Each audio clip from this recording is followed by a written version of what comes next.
વડોદરામાં મોહમ્મદપુરા ગામના વિદ્યાર્થીઓ મદ્રેસામાં ભણવા માટે મજબૂર બન્યા છે।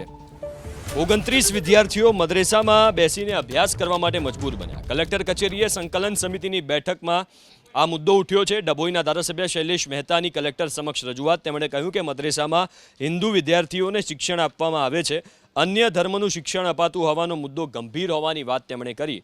ધારાસભ્યની રજૂઆત બાદ કલેક્ટરની જરૂરી કાર્યવાહીની સૂચના। મદ્રેસામાં હિન્દુ વિદ્યાર્થીઓને ભણાવવામાં આવે છે મોહમ્મદપુરા ગામે, એ બાબતની ચર્ચા કરી છે અને તાત્કાલિક કલેક્ટરે કીધું છે કે કોઈપણ મકાન ભાડે લઈને એ શાળા સીઝ કરવામાં આવે, કારણ કે હિન્દુ વિદ્યાર્થીઓ મદ્રેસામાં ભણવું પડે એ ખૂબ જ દુઃખદ છે। આ બાબતનું એમને ધ્યાન દોર્યું છે, કારણ કે મદ્રેસાઓ એમની ધર્મ બાબતને શિક્ષા આપતો હોય છે, તો હિન્દુ વિદ્યાર્થીઓ ત્યાં જઈને બીજા ધર્મનું શીખે એ કેટલા અંશે વ્યાજબી।